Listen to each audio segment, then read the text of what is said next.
Il arrivait avec ma fille dans une couverture. Et là, on m'a dit, bah oui, il faut la laisser maintenant, vous devez partir. J'ai dit, mais je peux pas. C'est une pièce toute froide. Je me dis, mais je vais laisser mon enfant là et puis repartir chez moi. La plus grande culpabilité que j'ai, c'est d'avoir pris ma douche. À 27 ans, j'ai perdu un bébé de la mort subite du nourrisson. Ça s'est passé le 1er février 2014. J'avais déjà un enfant de 2 ans, un petit garçon. Ensuite, on a eu l'envie d'avoir un deuxième enfant qui s'est fait très vite. La grossesse s'est super bien passée, l'accouchement aussi, beau bébé de 4,5 kg. Les premiers rendez-vous chez le pédiatre, ça s'est super bien passé. Et un jour, le papa de mes enfants est parti avec mon fils faire des courses. J'ai été prendre ma douche. Et ma fille, toute la nuit, avait pas dormi, donc j'étais fatiguée, j'étais restée avec elle pendant toute la nuit, elle a veillé. Et quand ils sont partis faire les courses, elle a enfin réussi à s'endormir. Donc moi, j'en ai profité pour aller prendre ma douche. Pendant que je prenais ma douche, j'ai entendu que mon ex et mon fils étaient rentrés à la maison. Et d'un coup, je sais pas si c'est l'instinct maternel, je sais pas comment on peut expliquer ça, mais j'ai senti comme une douleur horrible. Je sentais qu'il se passait quelque chose, je sais pas quoi. Je pense qu'on appelle ça l'instinct maternel parce que j'avais jamais ressenti ça auparavant. Je sentais qu'il y avait un problème. Je suis prise de panique, j'ai tout fait et j'avais encore plein de savon sur moi. J'ai pas cherché à comprendre, mais je savais que c'était par rapport à ma fille. Je suis sortie de la douche, j'étais encore pleine de savon, j'ai été dans la chambre, j'ai vu qu'il y avait quelque chose de pas normal. Et du coup, je l'ai vu. J'ai pris sa main et j'ai senti que sa main était froide. Et là, je me suis reculée et j'ai vu qu'il y avait un problème, qu'elle respirait pas. J'ai juste posé mon oreille sur son torse et j'ai senti qu'il y avait vraiment un problème. Et là, j'ai eu comme les jambes coupées. J'ai hurlé. J'ai jamais eu un cri aussi profond et aussi douloureux. C'est un cri, je sais pas de où il sortait, mais j'ai crié. Et là, le papa de mes enfants est arrivé. Il m'a dit, mais qu'est-ce qui se passe? J'ai dit, la petite, ça va pas. Elle respire plus. Il m'a dit, mais comment ça? J'ai dit, elle respire plus, il faut que tu fasses quelque chose, elle respire plus. Du coup, il a été vers elle, il l'a prise. Et au moment où il l'a prise, j'ai vu que sa tête partait en arrière. Il m'a dit, appelle les urgences. J'ai été dans le salon, j'ai pris mon portable. Là, j'ai appelé et je leur ai dit que ma fille respirait plus et que je savais pas ce qu'il fallait faire. Et ils m'ont demandé mon adresse. Impossible de donner mon adresse. Je savais plus où j'habitais. Je connaissais plus mon adresse. Je savais plus quoi faire. J'étais perdue. En fait, c'est comme si j'étais plus dans mon corps. J'étais quelqu'un d'autre qui était complètement paniqué. Je savais plus quoi faire. Donc j'ai dû aller chez le papa de mes enfants. J'ai été vers lui pour lui demander où on habitait, alors que ça faisait 3 ans qu'on habitait là. Donc là, il m'a donné l'adresse. J'ai donné l'adresse aux ambulanciers et ils nous ont donné les indications à faire pour les premiers soins. Donc le massage cardiaque, le bouche à bouche, mais sur un bébé, c'est très compliqué. Donc du coup, c'est compliqué. Donc je suis descendue en bas à attendre l'ambulance. Chaque minute, c'était des heures. Chaque seconde, c'était des minutes. C'était horrible. Et je pensais qu'ils n'allaient jamais arriver. Je savais pas quoi faire. Finalement, ils sont arrivés. Ils m'ont demandé où c'était. Ils m'ont suivi. Là, ils ont pris ma fille.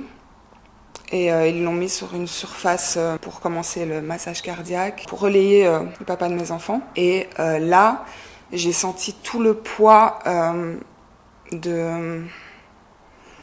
J'ai senti un soulagement en même temps parce que je savais qu'elle était prise en charge. Mais j'étais dévastée. J'avais plus de jambes. Le papa de mes enfants est arrivé, il m'a pris dans les bras, il m'a dit ça va aller, mais je sais pas pourquoi, je savais que ça n'irait pas. Du coup, j'arrêtais pas de regarder la tête des ambulanciers. Ils avaient pas une tête rassurante parce qu'ils lui administraient des médicaments. C'était horrible. Et puis j'avais mon fils de 2 ans qui était là et qui voyait tout ça. Donc moi j'essayais de le protéger aussi parce que voilà, j'étais occupée à perdre un enfant, mais je devais m'occuper de mon enfant de 2 ans qui était là et Et je devais rester forte et devant lui pour pas qu'il voie que maman n'allait pas bien, que papa n'allait pas bien. Mais c'était très compliqué. Après, ils nous ont demandé de les suivre à l'hôpital. Ils ont pris ma fille. On a déposé notre petit garçon de 2 ans chez le voisin. On est arrivé à l'hôpital et là, on nous a mis dans une pièce froide, complètement froide, juste avec un lit. Et on nous a fait attendre 2 heures. 2 heures, les 2 heures les plus longues de ma vie. Et pendant qu'on était occupés à attendre, on a entendu un bébé pleurer. Et là, le papa de mes enfants m'a dit « Regarde, ça y est, écoute, c'est bon, elle va bien. » Et je lui ai dit « Non, c'est pas elle. Je reconnais, enfin toute maman reconnaît le pleur de son enfant. » Et je dis « C'est pas elle. » Il me dit « Si, t'inquiète pas, ça va aller. » Je dis « Non, c'est pas elle. » Et là, je pense que 10 minutes après, le médecin est arrivé dans cette chambre et j'ai vu à son visage que c'était fini. Il n'y avait plus rien à faire. Il m'a dit on a tout essayé. C'est plus elle est partie. Et là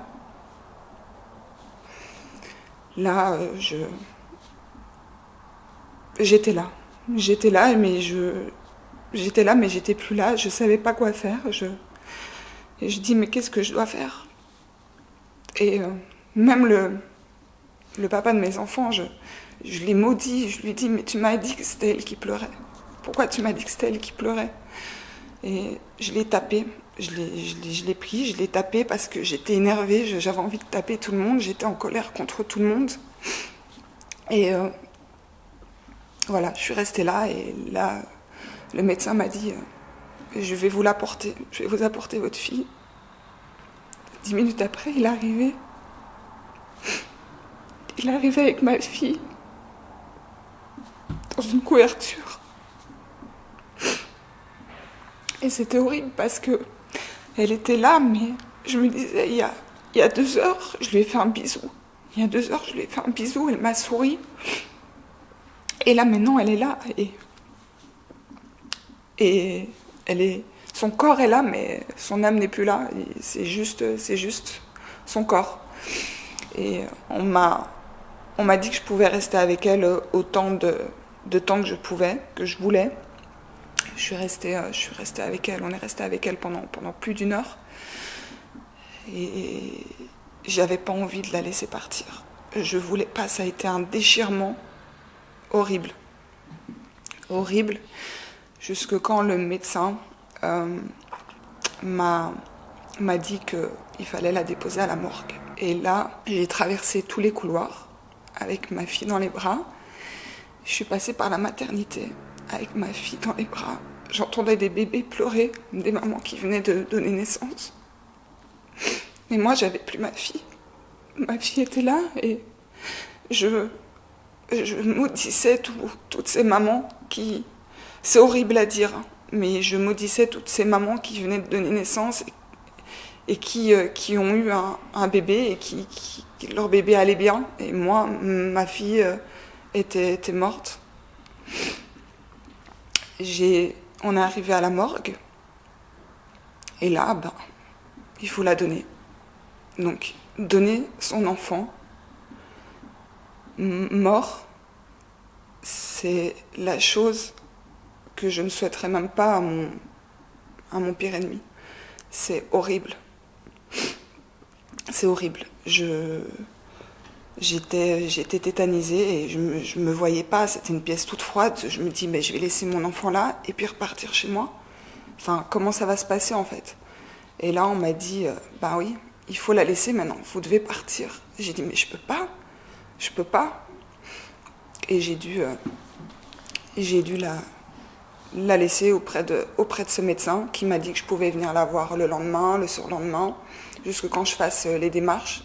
Et là, directement, dès le premier jour, on vous parle de démarches à faire, d'aller voir des pompes funèbres, de choisir un cercueil, Mais je comprenais pas tout ce qu'on me disait, tout arrivait, c'était en 4 heures de temps, 5 heures de temps, où on me parlait de cercueil alors que ce matin, je donnais le sein à ma fille. Les médecins m'ont dit que c'était la mort subite du nourrisson. Donc quand je l'avais dans les bras, après qu'on m'ait dit que c'était fini, on l'a emmené faire un scanner. Tout était normal. Il n'y avait absolument rien.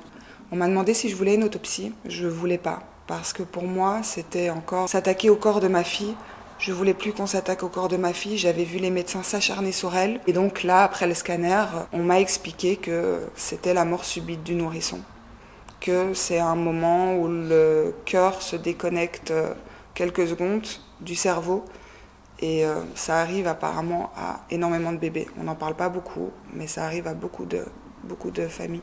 Ça vient comme ça, c'est quand l'enfant dort. Il n'y a rien qui peut alerter ça, parce que nous, on avait été chez la pédiatre. Elle était super bien, elle pétait la forme, il n'y avait aucun souci. Et c'est en dormant, simplement. En dormant, elle était sur le dos. Parfois, on dit oui, pas mettre le bébé sur le ventre. Non, elle était sur le dos. On fumait pas. Il n'y avait pas de couverture près d'elle. Elle était bien. Elle dormait, tout simplement. Donc on est retourné à la maison. Là, il y avait encore ses affaires, son pyjama, tout, ses langes. Et je savais pas quoi faire. Mais ce qui était sûr, c'est que je ne pouvais plus rester là. Je ne pouvais plus rester dans cet appartement, je devais partir. Donc ce qu'on a fait, c'est qu'on a pris nos affaires. J'ai récupéré mon fils chez le voisin. Mon fils m'a demandé où était sa sœur. Je lui ai pas expliqué directement. J'ai pas pleuré. Je pouvais pas pleurer devant lui, c'était impossible. Je ne pouvais pas. Je voulais lui montrer qu'il n'y avait rien qui se passait. Je me devais d'être forte. Donc j'ai pris des affaires et on est parti chez mes parents. Et là, je suis restée plus d'un mois chez mes parents, le temps de faire les démarches, le temps d'aller voir des pompes funèbres. En attendant aussi, j'allais voir ma fille à la morgue. Ce que j'ai fait, c'est qu'à la morgue, on m'a demandé d'acheter des vêtements pour la cérémonie et tout ça. Du coup, on est parti au magasin et là, je lui ai acheté un super beau petit ensemble, des petites chaussettes bien chaudes parce que j'avais peur qu'elle ait froid, un bonnet, vraiment pour qu'elle soit bien au chaud. Et quand on arrive à la caisse, la caissière m'a demandé « Je fais un emballage cadeau ?» Et j'ai dit « Non, c'est pour ma fille. » Elle m'a dit « Elle va les mettre directement. » Et là, j'ai dit « Oui, c'est pour ma fille que voilà, j'enterre bientôt. » Et là, j'ai senti sa détresse, j'ai senti qu'elle savait plus où se mettre. Et c'est là que j'ai compris que j'allais devoir expliquer à toutes les personnes qui m'ont vue avec ma fille, leur expliquer qu'elle n'était plus là. Et ça a été le début d'une horreur. Parce que chaque endroit où j'allais, on me demandait « Tiens, t'es avec ton fils, mais ta fille ?» Et chaque fois, je devais dire « Ma fille est décédée. » Partout, à la pharmacie, au magasin, partout. Partout où j'allais, je devais réexpliquer ce qui s'était passé jusqu'au jour où j'en pouvais plus. J'en pouvais plus et je suis arrivée dans un magasin et là, on m'a redemandé « Oui, et ta fille ?» J'ai dit « Elle est décédée. » Et là, on m'a dit la pire chose qu'on m'ait jamais dite. On m'a dit « Elle avait quel âge ?» J'ai dit qu'elle avait 1 mois et demi. Et là, la femme m'a regardée, elle m'a dit « Oh ça va, c'est pas comme si elle avait 15 ans. » Et j'avais mes courses, j'ai tout lâché. Je suis retournée chez moi et j'ai dit au papa de mes enfants « Je ne sors plus, c'est fini, je ne sors plus, je veux plus rien expliquer à personne. Tu expliqueras à ma place, je ne veux plus, c'est fini. Je veux plus affronter le regard des gens, je veux plus affronter ces questions. Je veux plus affronter la pitié, parce qu'il y a beaucoup de pitié. Je vois la pitié dans le regard des gens. Alors, oui, c'est gentil, mais nous, ça nous reflète encore plus le décès de notre enfant. Et on a toujours des petites réflexions comme ça. Oui, ça passera, t'oublieras, tu verras, avec le temps. Mais non, Enfin, je sais que c'est gentil de dire ça aux parents qui viennent de perdre un enfant, mais il faut pas le dire en fait. Il faut juste ne rien dire, peut-être dire oui, désolé, mais ne pas dire ça passera, t'inquiète pas avec le temps, non. Parce que oui, ça passe avec le temps. Bien évidemment, ça passe avec le temps, mais la plaie, elle est toujours ouverte. Enfin, moi, à l'heure d'aujourd'hui, ça va faire 5 ans qu'elle est décédée.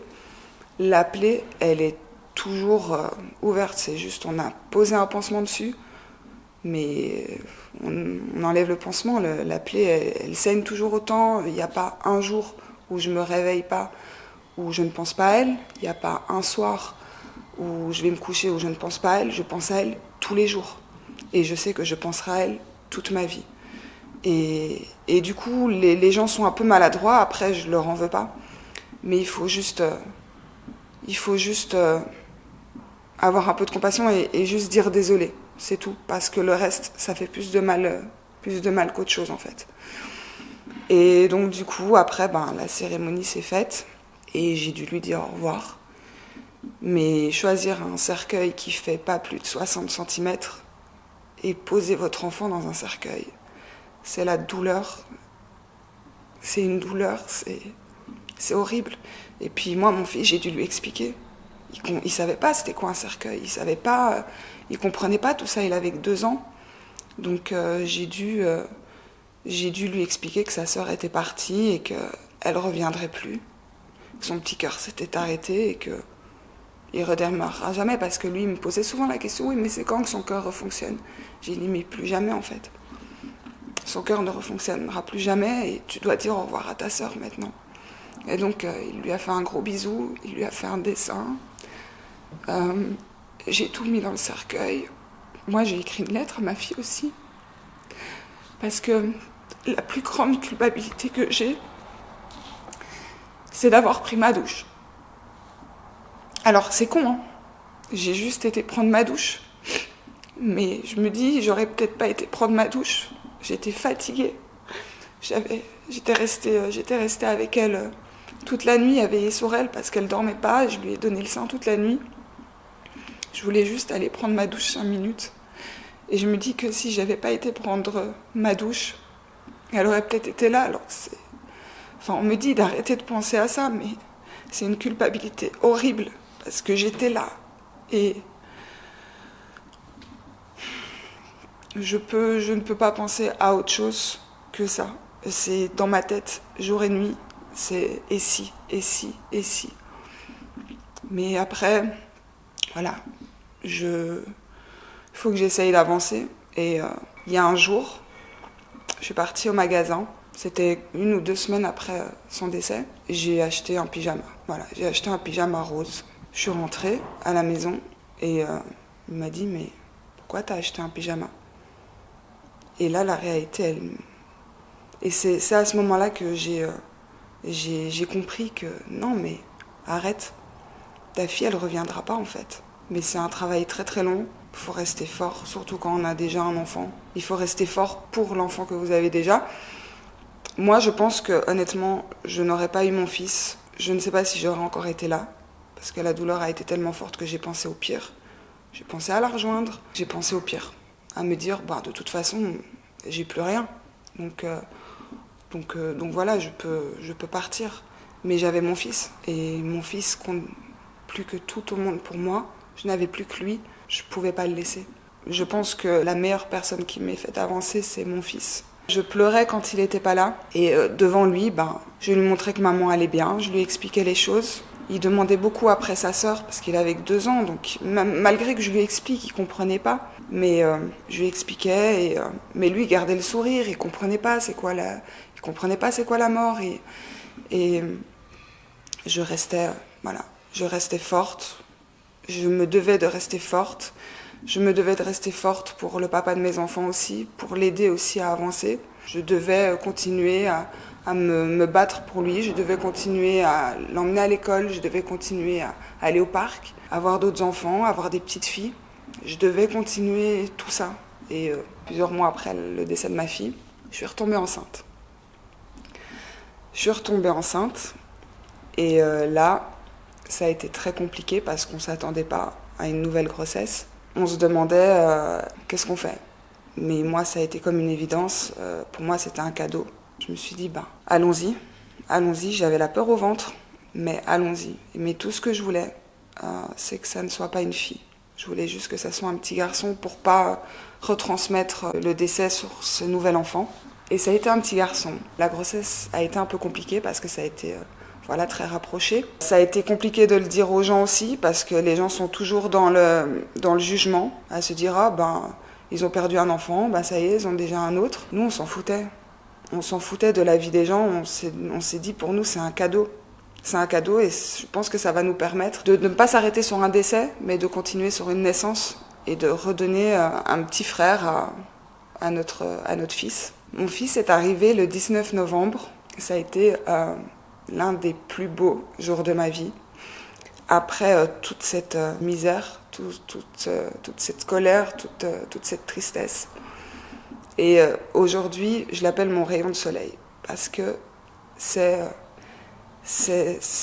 mon fils m'a redonné goût à la vie, m'a permis de me remettre debout, de me dire voilà, je peux encore être maman, c'est pas fini. Et bien évidemment, il ne remplacera jamais ma fille. Je peux encore faire 10 enfants, ça ne remplacera jamais ma fille. Mais c'est un rayon de soleil qui a fait qu'on n'est pas resté sur le décès. On a continué sur une naissance. Les premiers mois, j'ai pas dormi. Je restais éveillée pendant qu'il dormait. Je restais à ses côtés pendant qu'il dormait. Ça a été très, très, très, très, très compliqué de refaire confiance au sommeil, juste au sommeil. Pour mon fils, mon plus grand, il allait toujours mettre son oreille sur le torse de son petit frère pour voir s'il respirait encore. Aujourd'hui, il a presque 9 ans et mon dernier va avoir 5 ans et il le fait encore. La nuit, il va voir si son frère respire encore. Le après, c'est très compliqué. J'étais déjà une maman poule, très protectrice. Là, c'est encore pire. Mais j'essaye de ne pas trop étouffer mes enfants. Mon fils, l'année passée, a été pour la première fois en voyage scolaire. Ça a été très très compliqué de le laisser partir. J'avais peur, parce qu'avec tout ce qu'on entend, tout ce qui peut arriver, mais je l'ai laissé partir et je pense que ça fait partie du processus qui fait que j'aille mieux. Mais j'angoisse très vite. Mon fils est malade, j'angoisse. Il fait de la température, j'angoisse. Il tombe, j'angoisse. J'angoisse très très vite. Le fait d'être croyante m'a aidée dans ce qui s'est passé, oui. Après, ça a été compliqué au début parce que j'en voulais. J'en voulais énormément et je me dis, mais pourquoi on me vole mon bébé ? Une maman ne se dit jamais qu'elle enterrera son enfant. Et c'est pas logique. Une maman part après son enfant, ne va pas enterrer son enfant. Donc j'en voulais à la terre entière, à Dieu, à tout le monde. Mais au fur et à mesure, on se dit, si elle est partie, c'est qu'elle devait partir. Mais en tout cas, je remercie la vie de me l'avoir donnée et d'avoir pu profiter d'elle. Malgré le mois et demi, c'était pas beaucoup, mais j'ai connu ma fille. Il y a beaucoup de mamans qui accouchent d'un enfant déjà décédé et qui n'ont pas eu cette chance de connaître leur enfant. Alors moi, j'ai connu ma fille, je l'ai pas connue longtemps, mais c'est ce qui me réconforte. Je l'ai connue, j'ai connu ses sourires, j'ai connu ses yeux, j'ai eu le temps de faire des choses avec elle, de la présenter aux gens. Mes parents l'ont vue. Enfin voilà, pendant ces 1 mois et demi là, j'ai fait pas mal de choses avec elle. Je l'ai câlinée, j'ai senti son odeur, je l'ai portée contre moi, je lui ai donné le sein. Et je m'estime déjà heureuse parce qu'il y a des mamans qui ne connaissent même pas ça. Ce sentiment de culpabilité commence à partir parce que justement, j'en ai parlé et j'en parle. Il n'y a pas beaucoup de personnes qui savent que j'ai perdu un enfant il y a 5 ans. Mais mes amis proches le savent et avec eux j'en parle. Je leur remercie aussi parce que c'est grâce à eux que ce sentiment de culpabilité disparaît. Parce que en fait, je sais que c'est pas de ma faute. Même si j'avais pas été prendre ma douche, j'aurais été dans la cuisine, j'aurais été dans le salon, même si j'aurais dormi à côté d'elle. Les choses se sont faites comme ça et c'est que ça devait se faire comme ça. Et c'est ce que je me dis pour aller mieux en tout cas. C'est comme ça, ça devait être comme ça et je pouvais rien faire contre ça, tout simplement. Aujourd'hui, je ne suis plus la femme que j'étais avant de perdre ma fille. Je suis une femme complètement différente, avec beaucoup d'autres principes. Je profite de la vie parce que je sais qu'on peut vous prendre la vie comme ça. Alors on se dit toujours, ça n'arrive qu'aux autres quand on entend ça. mais ça arrive qu'aux autres. Mais non, ça n'arrive pas qu'aux autres. Ça peut vous tomber dessus comme ça. Et quand ça vous arrive, on se dit longtemps après, parce qu'il faut d'abord le processus de deuil, mais on se dit, mais en fait, il faut profiter. Donc moi, si mes enfants vont pas dormir à 20h et qu'ils vont dormir à 21h, ils vont dormir à 21h. S'ils vont jouer et qu'ils sont pleins de boue, ils sont pleins de boue, ils se sont amusés. C'est toutes des petites choses comme ça où je profite. Je profite et j'arrête de calculer parce qu'on peut vous prendre les gens d'un jour ou l'autre.